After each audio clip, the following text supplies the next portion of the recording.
ನಮ್ಮ ಜೀವಕ್ಕೆ ಒಂದೇ ಅಲ್ಲ, ನಮಗೆ ಕಾಣುತ್ತಿರುವ ಜಗತ್ತೂ ಆ ಅರಿವಿಗೆ ಅಡ್ಡಿಯಾಗಿರುತ್ತದೆ. ನಾವು ಅದ್ವಿತೀಯ ಚೈತನ್ಯ ಸ್ವರೂಪರಾಗಿದ್ದರೆ ಜಡ ವಸ್ತುಗಳಿಂದ ಕೂಡಿದ ಈ ಜಗತ್ತು ಹೇಗೆ ಬಂದೀತು ಎಂಬ ಯೋಚನೆಯೊಂದು ಶಿವಭಾವನೆಗೆ ಅಡ್ಡಿ ಬರುವ ಆತಂಕವಾಗಿರುತ್ತದೆ. ನಮ್ಮಂತೆ ಅನೇಕ ಜೀವರು ಇಲ್ಲಿರುತ್ತಾರೆ. ಅವರೆಲ್ಲರೂ ನಮ್ಮೊಡನೆ ಈ ಜಗತ್ತಿನಲ್ಲಿ ಬಾಳುತ್ತಿದ್ದಾರೆ. ನಮ್ಮಂತೆಯೇ ಸುಖ ದುಃಖಗಳನ್ನು ಹೊಂದಿರುತ್ತಾರೆ. ಈ ಜೀವ ಅನೇಕತ್ವವು ಹೇಗೆ ಉಂಟಾಯಿತು?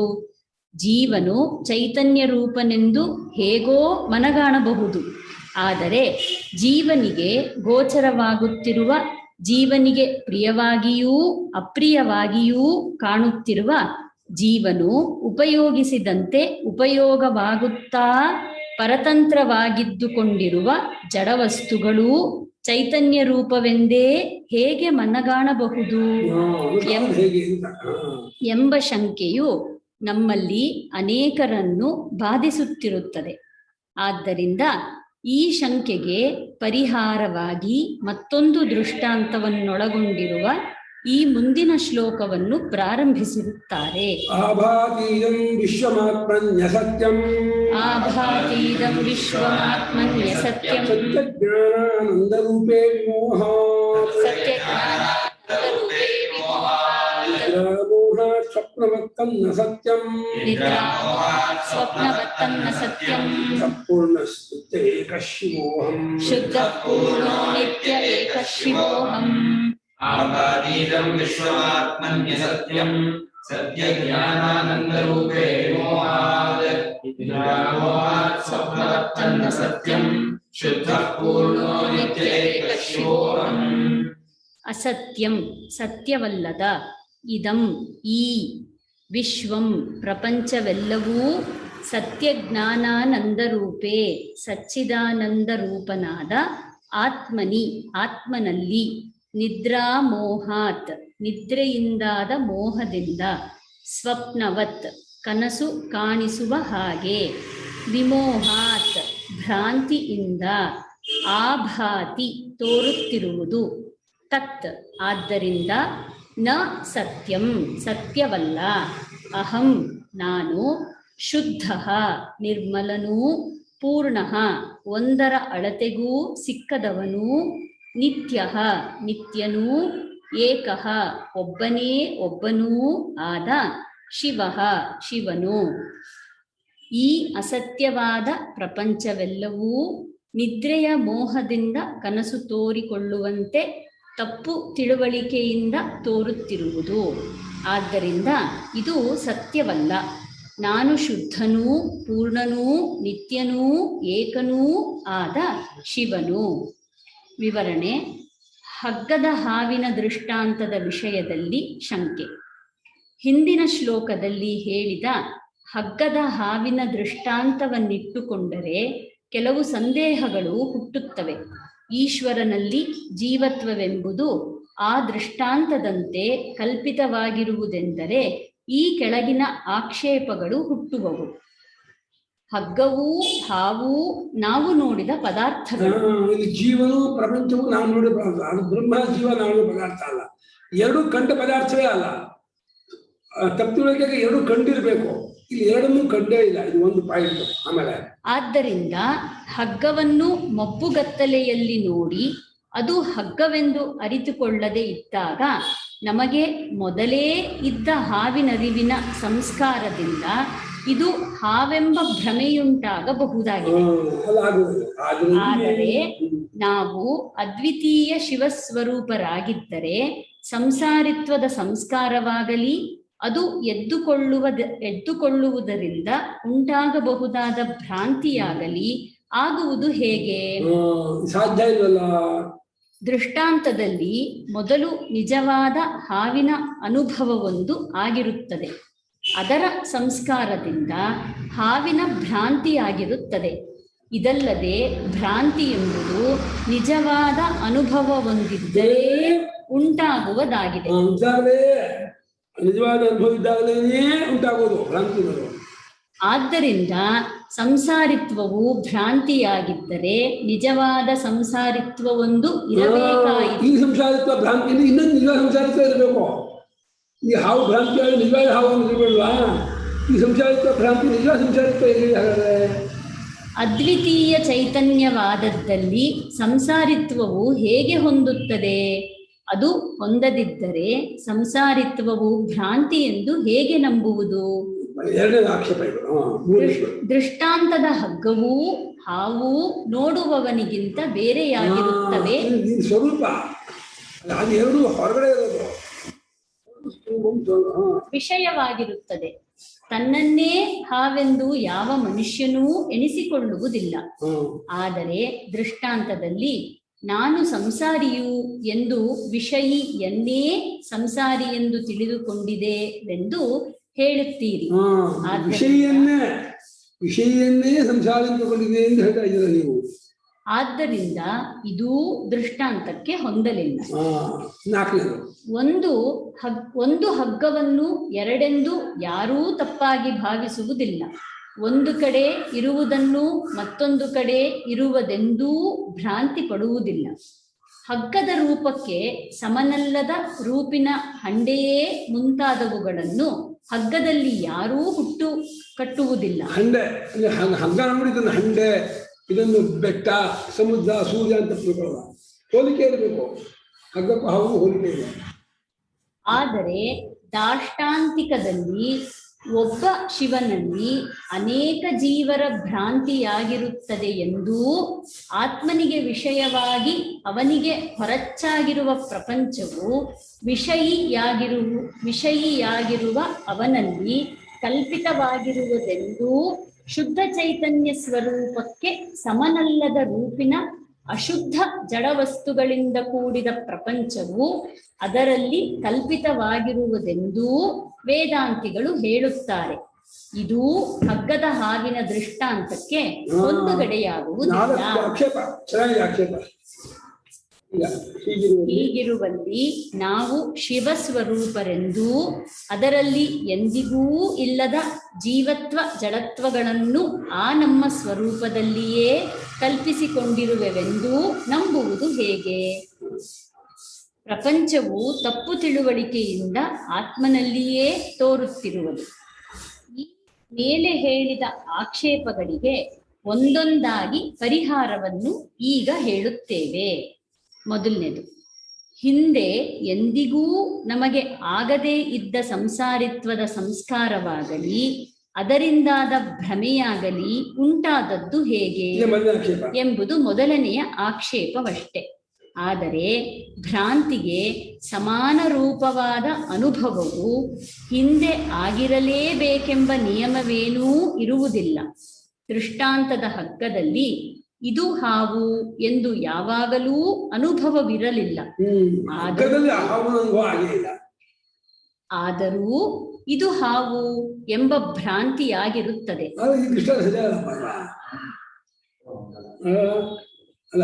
ಸ್ವಾಮಿಗಳು ಹಗ್ಗದಲ್ಲಿ ಇದು ಹಾವು ಯಾವಾಗಲೂ ಬಂದಿಲ್ಲ ಅಂತಾರೆ.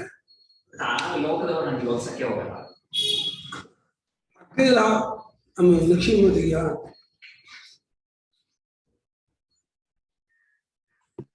ಅವರು ದೃಷ್ಟಾಂತದ ಹಗ್ಗದಲ್ಲಿ ಹೇಳ್ತಿದ್ದಾರೆ. ನೀನು ಯಾವ ಹಗ್ಗದಲ್ಲಿ ಹಾವು ಕಾಣ್ತಿದ್ಯಾ ಅದು ಮೊದಲು ನಿನಗೆ ಹಾವಾಗಿ ಕಂಡಿರ್ಲಿಲ್ಲ, ಈಗ್ಲೇ ಮೊದಲನೇದಾಗಿ ಕಾಣಿಸ್ತಾ ಇರೋದು ಫಸ್ಟ್ ಭ್ರಾಂತಿ ಅಂತ. ಹಗ್ಗದಲ್ಲಿ ಹಾವು ಸಾಮ್ಯತೆ ಇದೆ. ಹಗ್ಗಕ್ಕೂ ಹಾವು ಸಾಮ್ಯತೆ ಇರೋದ್ರಿಂದ ಹಗ್ಗದ ಹಾವು ಭ್ರಾಂತಿ ಬರುತ್ತೆ. ಇಲ್ಲಿ ಏನು ಸಾಮ್ಯತೆ ಇಲ್ಲ ಆ ಸಂಸಾರಿತ್ವ ಬರಕ್ಕೆ.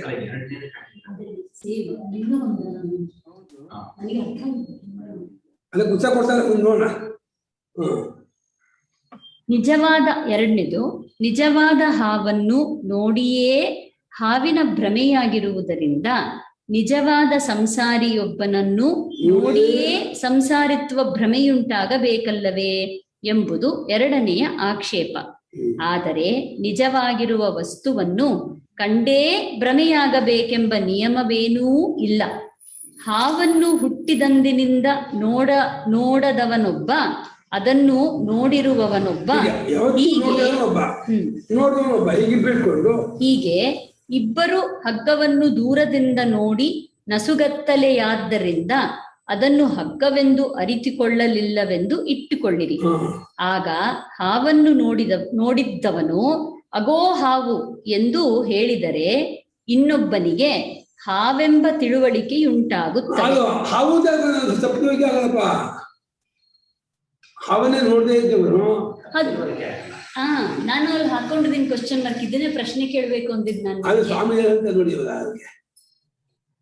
ಆ ಇನ್ನೊಬ್ಬನು ಹಾವೆಂಬ ಹೆಸರನ್ನು ಹೇಳಿದವನಿಂದ ಕಲಿತುಕೊಳ್ಳುತ್ತಾನಾದರೂ ಹಗ್ಗದ ರೂಪವಲ್ಲದ್ದನ್ನು ಹಗ್ಗದಲ್ಲಿ ಹುಟ್ಟುಗಟ್ಟಿದ್ದೆಂಬುದು ಇಬ್ಬರಿಗೂ ಸಮಾನವಾಗಿರುತ್ತದೆ.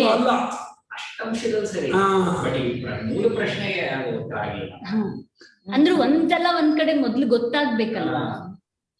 ಇದಾದ ಮೇಲೆ ಅವನು ಈ ಹಾವಿನ ಸಂಸ್ಕಾರದಿಂದ ಮತ್ತೊಂದು ಹಗ್ಗವನ್ನೂ ಹಾವೆಂದೇ ಭಾವಿಸಿಕೊಳ್ಳಬಹುದಷ್ಟೇ. ಈ ಸಂದರ್ಭದಲ್ಲಿ ಭ್ರಾಂತಿಗೆ ಮೂಲವಾದ ನಿಜವಾದ ಹಾವೇ ಇಲ್ಲವಾಗುವುದು. ಇದ್ ನಂಗೆ ಅರ್ಥನೇ ಆಗಿಲ್ಲ.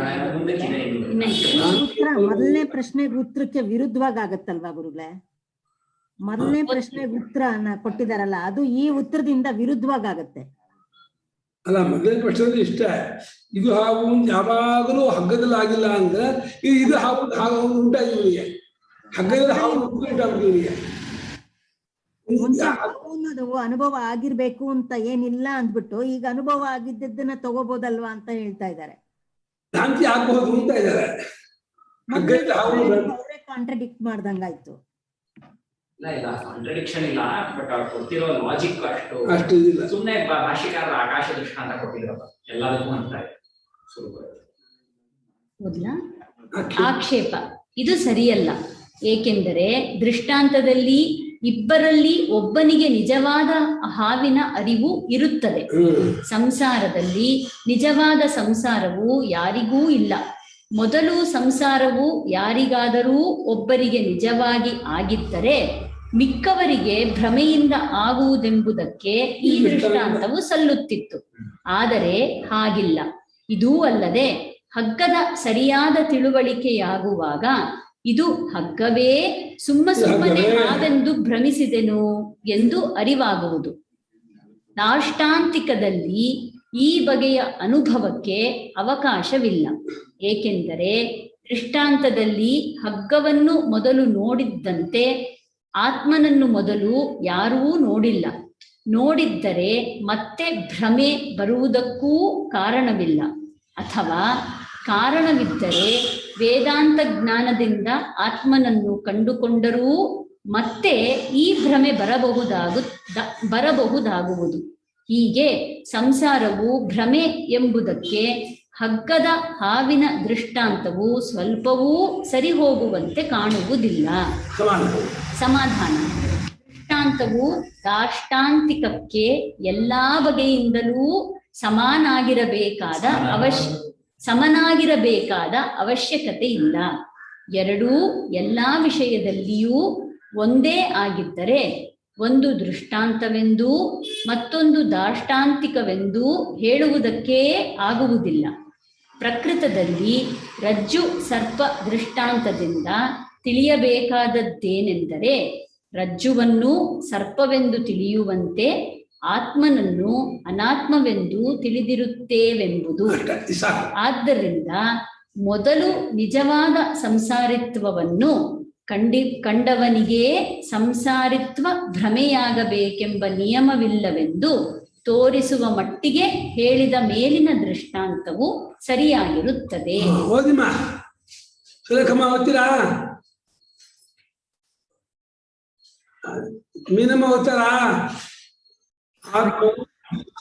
ಸ್ವರೂಪನು ಗುರುಗಳೇ ಒಂದ್ ನಿಮಿಷ. ಆತ್ಮನು ಸಚ್ಚಿದಾನಂದ ಸ್ವರೂಪನು. ಆತ್ಮನು ಸಚ್ಚಿದಾನಂದ ಸ್ವರೂಪನು. ಆಕ್ಷೇಪ. ಇದು ಹೋಗಲಿ. ಆತ್ಮನನ್ನಾದರೂ ನಾವು ಮೊದಲು ಅರಿತಿರಬೇಕೋ ಬೇಡವೋ? ಹಗ್ಗವನ್ನು ಹಾವೆಂದು ತಿಳಿದುಕೊಂಡೇನು ಎಂಬ ಅನುಭವವು ಹಗ್ಗದ ಸ್ವರೂಪವನ್ನೇ ಅರಿಯದವನಿಗೆ ಆಗಲಾರದಷ್ಟೇ. ಇದು ನಿಜವಾದರೆ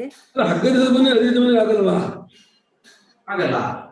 ಹಗ್ಗ ಏನು ಅನ್ನೋದೇ ಗೊತ್ತಿಲ್ಲದೆ ಇರೋ ಹಗ್ಗ ತಪ್ಪು ತಿಳ್ಕೊಂಡೆ ಅಂತ ಗೊತ್ತಾಗ್ತದೆ. ಹಾವು ಅಂತ ಹಗ್ಗ ಸ್ವಲ್ಪ ಗೊತ್ತಾಗಪ್ಪ. ಅಲ್ಲ ಒಂದು ಹಗ್ಗ ಅನ್ನೋದು ಒಂದು ಇದೆ ಅಂತ ಅದ್ರ ಸ್ವರೂಪ ಗೊತ್ತಿದ್ರೆ ತಾನೇ ತಪ್ಪು ತಿಳುವಳಿಕೆ ಆಗೋದು. ಅಷ್ಟೇ ಅವಾಗ ಅಲ್ಲಿ ಎಲ್ಲಿ ಎದುರು ಹಾವು ತಿಳ್ಕೊಂಡಪ್ಪ. ಹಗ್ಗದ ಸ್ವಲ್ಪ ಏನು ಹಗ್ಗ ಯಾರು ಮಾಡಿದ್ದಾರೆ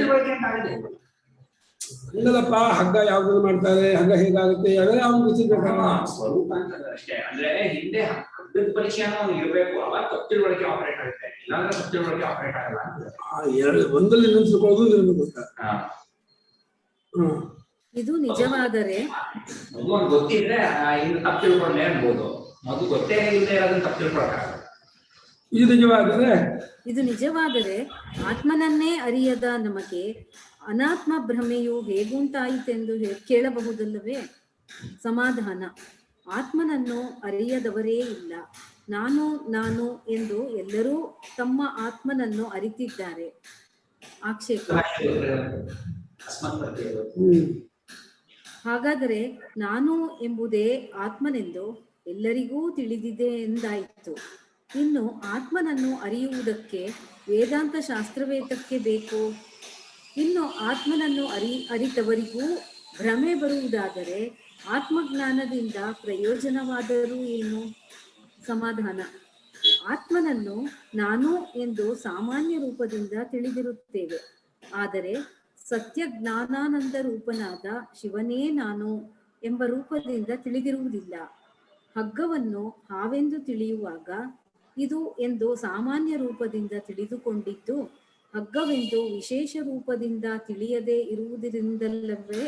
ಇರುವುದರಿಂದಲ್ಲವೇ ಅದನ್ನು ಹಾವೆಂದೋ ನೆಲದ ಬಿರುಕೆಂದೋ ಭ್ರಮೆಗೊಳ್ಳುವುದು.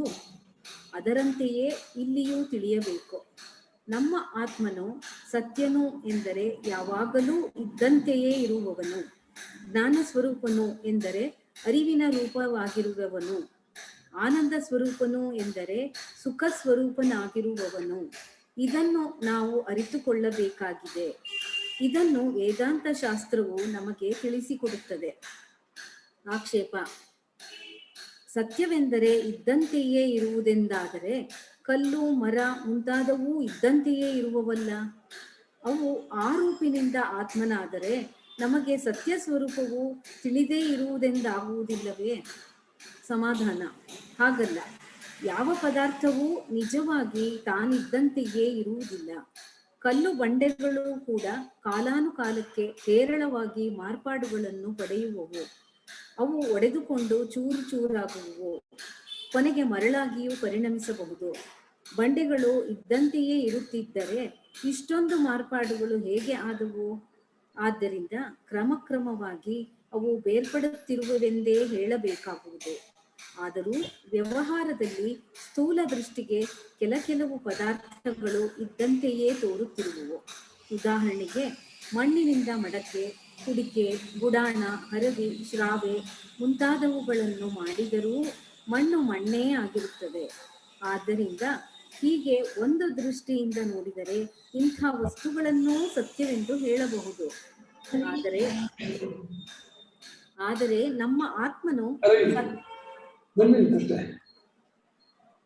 ಸತ್ಯವೆಂದರೆ ಹೀಗೆ ವ್ಯವಹಾರದಲ್ಲಿ ಸತ್ಯವಾಗಿರುವವನೆಂದು ಅರ್ಥವಲ್ಲ. ಅವನು ನಿಜವಾಗಿಯೂ ಸತ್ಯವಾಗಿರುವವನು. ಇದೂ ಅಲ್ಲದೆ ವ್ಯಾವಹಾರಿಕವಾಗಿ ಸತ್ಯವಾಗಿರುವ ವಸ್ತುಗಳಿಗೆ ಜ್ಞಾನವಿರಬೇಕೆಂಬ ನಿಯಮವಿಲ್ಲ. ಉದಾಹರಣೆಗೆ ಕಲ್ಲು, ಮಣ್ಣು ಮುಂತಾದವುಗಳಿಗೆ ಜ್ಞಾನವಿರುವುದಿಲ್ಲ. ಆದ್ದರಿಂದ ಅವಕ್ಕೆ ಜಡ ವಸ್ತುಗಳೆಂದು ಹೆಸರು. ಆದರೆ ನಮ್ಮ ಆತ್ಮನು ಜ್ಞಾನ ಸ್ವರೂಪನಾಗಿರುತ್ತಾನೆ. ನಾನು ಇದನ್ನು ಅರಿಯುತ್ತೇನೆ ಎಂಬ ರೂಪದಲ್ಲಿ ನಮಗೆ ಜ್ಞಾನದ ಅನುಭವವಿದೆಯಷ್ಟೇ. ಆತ್ಮನ ಜ್ಞಾನವು ಇಂಥದ್ದಲ್ಲ. ನಮಗೆ ಈ ಕಾಣುವ ಅರಿವು ಆಯಾ ವಿಷಯವನ್ನು ಹೊಂದಿಕೊಂಡು ಹುಟ್ಟುತ್ತಲೂ ಹೋಗುತ್ತಲೂ ಇರುತ್ತವೆ. ಆದ್ದರಿಂದ ಅದು ಮೇಲೆ ಹೇಳಿದಂತೆ ಪರಮಾರ್ಥವಾಗಿ ಸತ್ಯವಲ್ಲ. ಆತ್ಮನು ಸತ್ಯವೂ ಜ್ಞಾನವೂ ಆಗಿರುತ್ತಾನೆ.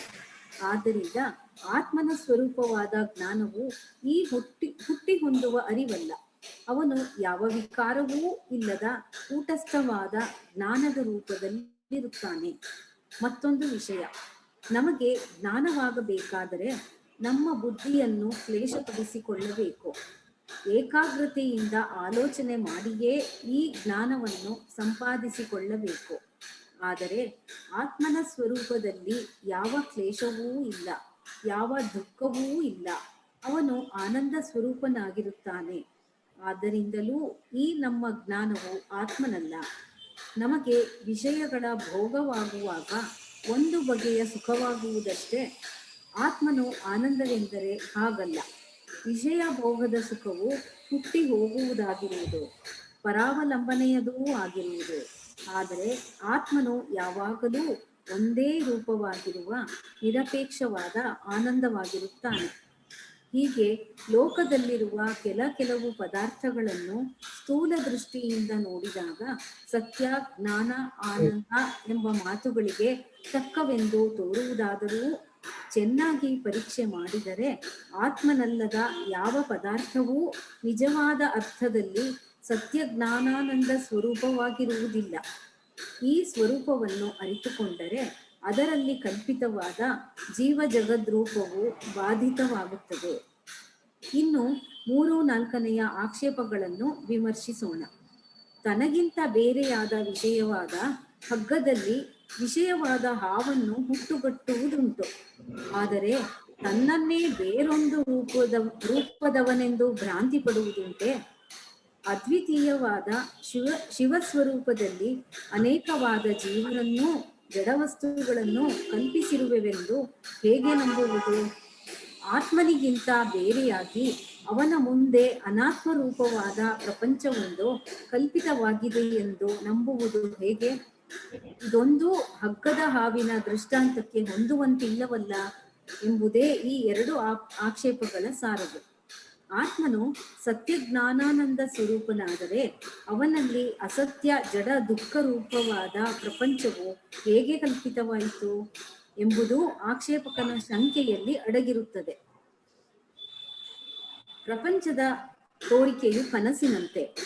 ಈ ಆಕ್ಷೇಪಗಳಿಗೆ ಪರಿಹಾರವನ್ನು ಹೇಳುವ ಮುಂಚೆ ಒಂದು ಮಾತನ್ನು ಹೇಳಬೇಕಾಗಿದೆ. ಅದೇನೆಂದರೆ, ಆಕ್ಷೇಪಕನು ಹಗ್ಗದ ಹಾವಿನ ದೃಷ್ಟಾಂತವನ್ನು ಪಟ್ಟಾಗಿ ಹಿಡಿದುಕೊಂಡು ಒಬ್ಬ ಮನುಷ್ಯನು ಹಗ್ಗದಲ್ಲಿ ಹಾವನ್ನು ಒಂದಾನೊಂದು ಕಾಲದಲ್ಲಿ ಕಲ್ಪಿಸಿರುವಂತೆ ಆತ್ಮನು ತನ್ನಲ್ಲಿ ಒಂದಾನೊಂದು ಕಾಲದಲ್ಲಿ ಪ್ರಪಂಚವನ್ನು ಕಲ್ಪಿಸಿಕೊಂಡಿರುತ್ತಾನೆಂದು ಭಾವಿಸಿರುತ್ತಾನೆ. ಆದ್ದರಿಂದ ಅವನ ವಿಚಾರ ಕ್ರಮದಲ್ಲಿ ಎಷ್ಟೊಂದು ತೊಡಕುಗಳಾಗಿರುತ್ತವೆ. ಆದರೆ ನಿಜವಾಗಿ ನೋಡಿದರೆ ಪರಮಾರ್ಥದ ಶಿವ ಸ್ವರೂಪದಲ್ಲಿ ದೃಷ್ಟಾಂತದಲ್ಲಿರುವಂತೆ ಯಾರೊಬ್ಬರೂ ಒಂದಾನೊಂದು ಕಾಲದಲ್ಲಿ ಸಂಸಾರಿತ್ವವನ್ನೂ ಪ್ರಪಂಚವನ್ನೂ ಕಲ್ಪಿಸಿರುವುದಿಲ್ಲ. ಒಂದು ದೃಷ್ಟಿಯಿಂದ ನೋಡಿದರೆ ನಾನು ಜೀವನು, ನನ್ನಂತೆ ಅನೇಕ ಜೀವರನ್ನೂ ನನಗಿಂತ ವಿಲಕ್ಷಣವಾದ ಜಡವಸ್ತುಗಳನ್ನೂ ಒಳಗೊಂಡಿರುವ ಪ್ರಪಂಚದಲ್ಲಿ ನಾನಿರುವೆನು ಎಂಬ ಭಾವನೆ ಬರುವುದು. ಮತ್ತೊಂದು ದೃಷ್ಟಿಯಿಂದ ನೋಡಿದರೆ ನಾನು ಯಾವ ಜೀವತ್ವವೂ ಇಲ್ಲದ ಸತ್ಯಜ್ಞಾನಾನಂದ ಸ್ವರೂಪನಾದ ಅದ್ವಿತೀಯಾತ್ಮನು ಎಂಬ ಭಾವನೆಯು ಬರುವುದು. ಈ 2 ಭಾವನೆಗಳಲ್ಲಿ ಎರಡನೆಯದು ಸರಿ. ಏಕೆಂದರೆ ಆ ಭಾವನೆಯು ಬಂದ ಕೂಡಲೇ ಸಂಸಾರಿತ್ವವೂ ಜಗತ್ತೂ ಅಸತ್ಯವೆಂದು ತೋರಿಬಿಡುವುದು ಎಂಬುದನ್ನು ತಿಳಿಸುವುದಕ್ಕಾಗಿ ಹಗ್ಗದ ಹಾವಿನ ದೃಷ್ಟಾಂತವನ್ನು ಕೊಟ್ಟಿದೆಯೇ ಹೊರತು ಆ ದೃಷ್ಟಾಂತದಲ್ಲಿರುವುದೆಲ್ಲ ರಾಷ್ಟ್ರಾಂತಿಕಕ್ಕೂ ಹೊಂದುವುದೆಂಬ ಅಭಿಪ್ರಾಯದಿಂದೇನೂ ಅದನ್ನು ಕೊಟ್ಟಿರುವುದಿಲ್ಲ. ಆದ್ದರಿಂದ ಈಗ 3ನೆಯ 4ನೆಯ ಆಕ್ಷೇಪಗಳನ್ನು ಪರಿಹರಿಸುವುದಕ್ಕೆ ತಕ್ಕ ಮತ್ತೊಂದು ದೃಷ್ಟಾಂತವನ್ನು ತೆಗೆದುಕೊಳ್ಳಬಹುದು. ಹೇಗೆಂದರೆ, ನಿದ್ರೆಯ ಮಬ್ಬಿನಿಂದ ಕನಸಾದರೆ ಮನುಷ್ಯನಿಗೆ ಎಂತೆಂಥ ದೃಶ್ಯಗಳು ತೋರುವುವು ನೋಡಿರಿ. ತನ್ನ ಸ್ವರೂಪವನ್ನೇ ಪೂರಾ ಮರೆತುಬಿಟ್ಟು ಮತ್ತೊಂದು ರೂಪದವನಾಗಿರುವಂತೆ ಕಾಣುವನು. ತಾನು ಒಬ್ಬನೇ ಇದ್ದರೂ ತನ್ನ ಮುಂದೆ ಎಷ್ಟೋ ಜನರು, ಪ್ರಾಣಿಗಳು, ಮರಗಿಡಗಳು, ಕಲ್ಲು, ಮಣ್ಣು ಮುಂತಾದ ಜಡವಸ್ತುಗಳು ಸೇರಿರುವ ಜಗತ್ತಿರುವಂತೆಯೂ ಆ ಜಗತ್ತಿನಲ್ಲಿ ತಾನೊಬ್ಬನೆಂತಲೂ ಕಂಡುಕೊಳ್ಳುವನು. ಆದರೂ ಪರಮಾರ್ಥವೇನು? ಆ ಕನಸಿನ ಜಗತ್ತು, ಅಲ್ಲಿ ತೋರುವ ತನ್ನ ರೂಪವೂ ತೀರಾ ಅಸತ್ಯವಾಗಿರುತ್ತವೆ. ತಾನು ಎಚ್ಚೆತ್ತ ಮಾತ್ರದಿಂದ ಮಾಯವಾಗುವುದರಿಂದ ಆ ದೃಶ್ಯವೆಲ್ಲವೂ ತನ್ನ ಅಧೀನದಲ್ಲಿರುವ ಇರವುಳ್ಳವದಾಗಿರುತ್ತವೆ. ಈ ದೃಷ್ಟಾಂತದಲ್ಲಿ ಕನಸನ್ನು ನಾವು ಯಾರೂ ಬೇಕಂತ ಕಲ್ಪಿಸಿಕೊಂಡಿರುವುದಿಲ್ಲ, ಅದೇ ತೋರುತ್ತದೆ. ಆದರೆ ಅದು ನಿಜವಲ್ಲ. ಇದರಂತೆಯೇ ಆಕ್ಷೇಪಕನು ಕೇಳುವ ಸ್ವರೂಪದ ಜೀವತ್ವವು ಜಗತ್ತು ಸತ್ಯಜ್ಞಾನಾನಂದ ರೂಪನಾದ ನಮ್ಮ ಆತ್ಮಸ್ವರೂಪದಲ್ಲಿ ಕಲ್ಪಿತವಾಗಿರುತ್ತವೆ ಎಂದು ಹೇಳುವುದಕ್ಕೆ ಯಾವ ಅಡ್ಡಿಯೂ ಇರುವುದಿಲ್ಲ.